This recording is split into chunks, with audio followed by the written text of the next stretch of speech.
Hello students, welcome to railway police আড্ডা 24/7 Bengali. আড্ডা 24/7 Bangla railway পুলিশের অফিসিয়াল ইউটিউব চ্যানেলে তোমাদের সকলকে স্বাগত জানাই। আশা করি সকলে ভালো আছে এবং সুস্থ আছে। সকলকে জয় গুরুদেব, জয় বর্মা। এসএসসি জিডির পরীক্ষার রেজাল্ট এখনও পেন্ডিং রয়েছে এবং কবে কি রেজাল্ট আসতে চলেছে, কত কি কাট অফ যেতে চলেছে, এটা নিয়ে আমি আগে একটা ভিডিও বানিয়েছি এবং তোমরা সেখানে অনেকে জানতে চেয়েছো sir post wise cut off, যে পোস্ট থাকে বিএসএফ, সিআইএসএফ, আসাম রাইফেল, এই সিআরপিএফ পোস্ট ওয়াইজ কাট অফটা যদি একটু বলে দেন তাহলে ভালো হয়, বর্ডার, জেনারেল এবং হচ্ছে গিয়ে নকশাল এরিয়া অনুযায়ী। তো সেই পুরো তথ্য নিয়ে পোস্ট ওয়াইজ তোমাদের কাট অফ আজকে আমরা এই ভিডিওতে আলোচনা করব। তো যারা চ্যানেলে নতুন অবশ্যই করে চ্যানেলটি সাবস্ক্রাইব করে পাশে থাকা বেল আইকনটি প্রেস করো, আর অবশ্যই ভিডিওটা লাইক করে দিও, আর ভিডিওটা একটু স্কিপ না করে শেষ অবধি দেখো। চলো, তো কাট অফ আমাদের দুভাবে হয়। একটা হয় হচ্ছে অল ইন্ডিয়া বেস, ঠিক আছে, অল ইন্ডিয়া বেস, যেখানে সব থেকে বেশি কাট অফ যায় হচ্ছে গিয়ে এনসিবি আর হচ্ছে গিয়ে এসএসএফ এর, ঠিক আছে, এদের সব থেকে বেশি কিন্তু কাট অফ যায়।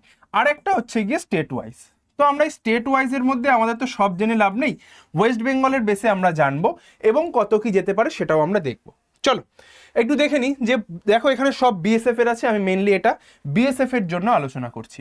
কিসের জন্য? বিএসএফ এর জন্য। তো বিএসএফ এর জন্য যখন আলোচনা করছি, দেখো এরিয়া অনুযায়ী বর্ডার এরিয়াতে যদি আমি বলি, বর্ডার এরিয়াতে ইডব্লিউএস দের এটা ছিল কাট অফ। এবার এগুলো এক্সপেক্টেড, ঠিক আছে, পিইটি পিএমটির জন্য তোমরা কিন্তু এখানটায় ডাক পাবে পিইটি পিএমটির জন্য।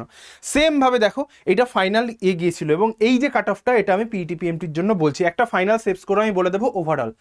সেম ভাবে দেখো তুমি চাইলে স্ক্রিনশট নিয়েও দেখে নিতে পারো। আমি ইউআরদের কথায় চলে আসছি। দেখো ইউআরদের ছিল 91.28, সেম ভাবে এইখানটায় 87, ঠিক আছে। এটা হচ্ছে বর্ডার এরিয়াতে। জেনারেল এরিয়াতে হচ্ছে গিয়ে 97 আর নকশাল এরিয়াতে 80। তো এই যারা যারা রয়েছে, যে ডিস্ট্রিক্টে রয়েছে, অবশ্যই করে কমেন্ট সেকশনে জানিও, আর একটা স্ক্রিনশট নিয়ে তোমরা এটা রেখে দিতে পারো। চলে গেল বর্ডার এরিয়া এই বিএসএফদের ক্ষেত্রে।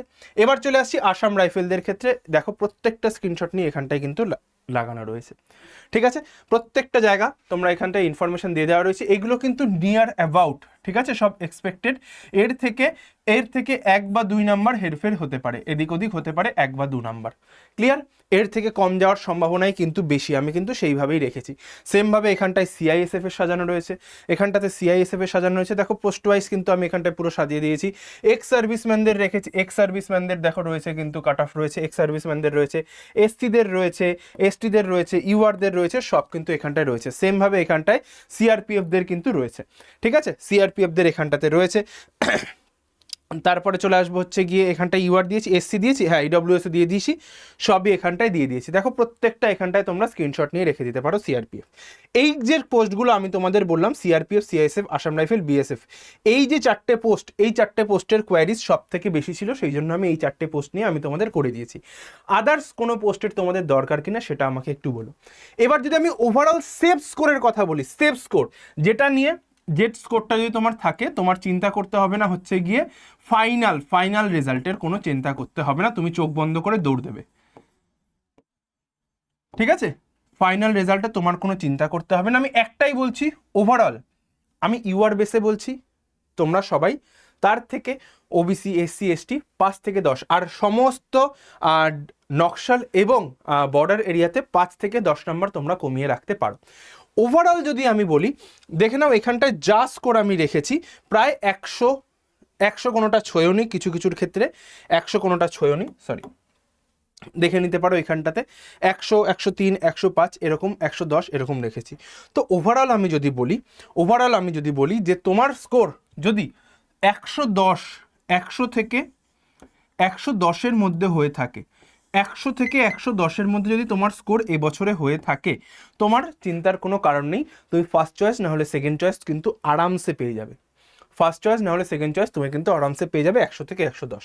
এবার যারা বর্ডার এরিয়া রয়েছে, নকশাল এরিয়া রয়েছে, তাদের যদি 90 থেকে 100-র মধ্যে নাম্বার থাকে, আমি ইউআর বেসে বলছি, সবাই এখান থেকে কিন্তু SC, ST, UR, SC, ST, এই ইডব্লিউএস ওবিসি কিন্তু নাম্বার কম করে ধরবে, যাদের নাম্বার 90 নিচে আছে, যদি যাদের কারোর কিছু কিছু জায়গাতে 80 থেকে 85-র মধ্যেও যারা আছো তারাও কিন্তু সেফ জোনে আছো কিছু কিছু জায়গাতে। তো সবাই একটু কমেন্ট করে জানাবে যে কারা কোন ডিস্ট্রিক্ট থেকে আছো এবং কোন জায়গা থেকে আছো, অবশ্যই কমেন্টে জানাবে। এটা ওভারঅল আমি তোমাদের বলে দিলাম। এবার রেজাল্ট স্যার, দেখো রেজাল্ট তোমাদের আসার সম্ভাবনা রয়েছে আগস্ট মাসে, আগস্টে তোমাদের রেজাল্ট আসার সম্ভাবনা রয়েছে। এবং তোমাদের পিইটি পিএমটি দৌড় হবে, তোমাদের পিইটি পিএমটি হবে হচ্ছে গিয়ে তোমাদের ধরে নাও ওই সেপ্টেম্বর অক্টোবর মিলে, ঠিক আছে, সেপ্টেম্বর অক্টোবর মিলে হবে। এবং ফাইনাল রেজাল্ট তোমাদের আসবে হচ্ছে গিয়ে, ফাইনাল রেজাল্ট আসবে মানে যেটা আর কি ফাইনাল মেরিট লিস্ট, সেটা তোমাদের ওই ডিসেম্বর নাগাদ আসবে, ডিসেম্বর থেকে জানুয়ারির মধ্যে তোমাদের আসবে। এবং ফেব্রুয়ারি মার্চ নাগাদ যখন আর কি নতুন জানুয়ারি 2027 যখন আর কি নতুন দের পরীক্ষা হবে, মানে এইবারে যারা ফর্ম ফিল আপ করবে ওই অক্টোবর মাসে যারা ফর্ম ফিল আপ করবে অক্টোবর নভেম্বরে, তাদের পরীক্ষাটা যখন শুরু হবে তোমরা তখন জয়েনিংয়ে যাবে, মানে অর্থাৎ আমি মার্চ মাস নাগাদ ধরে নিচ্ছি, মার্চ থেকে এপ্রিলের মধ্যে তোমরা কিন্তু জয়েনিং পাচ্ছ। ক্লিয়ার? এই ছিল টোটাল আপডেট। আমি যতটা শর্ট ফরম্যাটে আমি পেরেছি বলে দিয়েছি, তাও আরেকবার আমি তোমাদের দেখিয়ে দিচ্ছি যে আমরা এখানে কি কি জানলাম হচ্ছে পোস্ট ওয়াইজ কাট অফ, যে পোস্টগুলো রয়েছে সব থেকে বেশি যেটা আমাদের লাগে BSF, CRPF, CISF, Assam rifle, ঠিক আছে, আসাম রাইফেলটাও আমি বলে দিয়েছি। মেন তিনটে হচ্ছে এই তিনটে, মানে ছেলেপেলেরা এইখানটায় বেশির প্রবণতা আমার দেখিয়েছে, তাও আমি এখানটা এটা নিয়ে বলে দিয়েছি। ক্লিয়ার হয়ে গেল? তাও আরেকবার যারা দেখোনি তারা একবার একটু স্ক্রিনশট নিয়ে নাও। এই চলে গেল দেখো কাট অফ এই সমস্ত পোস্টের। আসাম রাইফেলের ক্ষেত্রে এসসিদের কাট অফ কিন্তু হাই ছিল, কারণ পোস্ট সংখ্যা কম ছিল, ঠিক আছে। এবার কিন্তু কাট অফ কিছু কিছু ক্ষেত্রে এর থেকে 1-2 বেড়েও যেতে পারে, রিজন পোস্ট সংখ্যা কিন্তু এবার কম রয়েছে। হ্যাঁ, আরও একটা রিজন রয়েছে, কোয়েশ্চেন লেভেল এটা নাও যেতে পারে। তার রিজন কি, কোয়েশ্চেন লেভেলটা কিন্তু কি হয়েছে ভাই না অনেকটা হার্ড হয়েছে। তো তোরা যারা যারা পরীক্ষা দিয়ে এসছিস জানিস যে কোশ্চেন কিরম লেভেলের এসছে। দেখ ভাই, আমি কাট অফ ফাট অফ সব যদি ভুলেও যাই, চোখ বন্ধ করে দৌড়ানোটা প্র্যাকটিস কর, ঠিক আছে, দৌড়টা লাগা, ছুট লাগা, কারণ তোদের দৌড়াতে হবে 5 কিলোমিটার।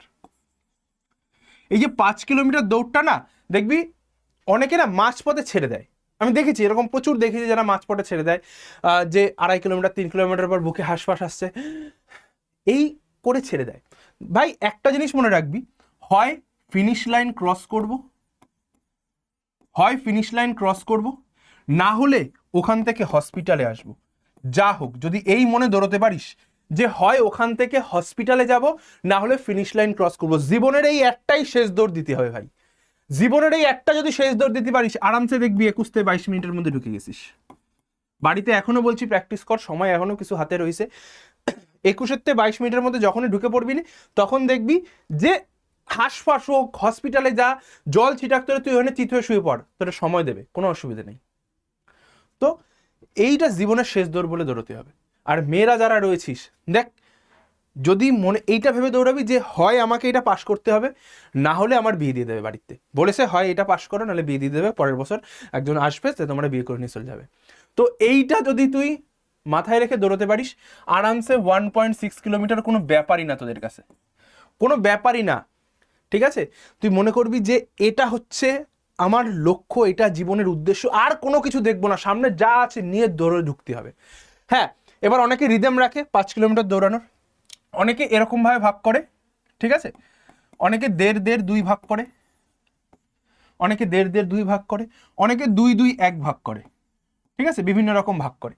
মানে এই 2 কিলোমিটার সে একটা স্পিডে যাবে, এই 2 কিলোমিটার সে একটা স্পিডে যাবে। আমি বেশিরভাগই এই 2-2-1টাই প্রেফার করব, কারণ এই 2 কিলোমিটার নর্মাল স্পিডে তুই দৌড়াচ্ছিস, ঠিক আছে, যে রিদমটা ধরছিস, ট্রেনটা ধরছিস, এবং এই লাস্ট 1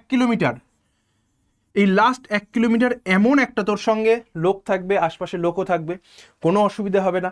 মাঠে দৌড় হলে তো কোনো চাপই নেই, রাস্তায় দৌড় এখন মনে হয় না হবে, পায়েও থাকবে, ব্যান্ড টাইপের থাকবে, তোকে ওই এর মধ্যে দিয়েই ক্রস করতে হবে, ঠিক আছে। ল্যাব গোনার কোনো বিষয় নেই, তোদের ওখানটায় দেখিয়ে দেবে যে কত নম্বর কি চলছে তোর।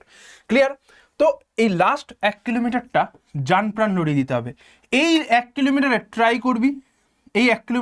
করবি যে যাতে করে তোর এখানে 7 থেকে 8 মিনিট বাকি থাকে, 7 থেকে 8 মিনিট যেন এই 1 কিলোমিটারে বাকি থাকে, বাদ বাকিটা এই 2 কিলোমিটারে তুই তোর মতো করে ডিস্ট্রিবিউট করে নিবি, দেখবি আরামসে হয়ে যাবে। ক্লিয়ার?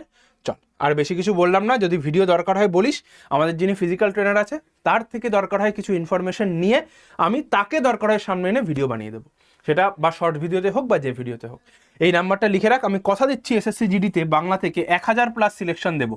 আর অগ্নিবীরে আমাদের যে সিলেকশন হয়েছে ভাই, আমি তোকে দেখিয়ে দিচ্ছি অগ্নিবীরের সিলেকশন, যে কত সংখ্যক ছেলে মেয়ে আমাদের থেকে চাকরি পেয়েছে, আমি তোকে শুধু দেখিয়ে দিই।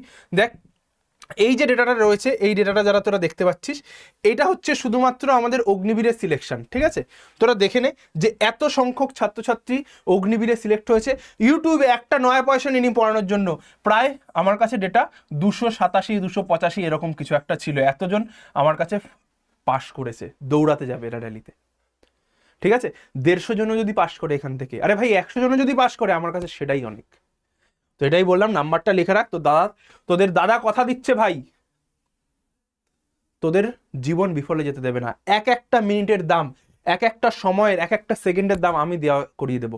ওই যে 20 মিনিটে 15টা প্রশ্ন করা ভাই, যে কোনো বিষয়, মানে যার তার বিষয় নয় কিন্তু, যে ওই 20 মিনিট থাকবে সেকশনাল টাইমিং, 15টা প্রশ্ন, এই 15টা ম্যাথ নামাতে গেলে কিন্তু একদম শেষ, জীবন শেষ হয়ে যাবে যদি ভালো মতো প্র্যাকটিস না করিস।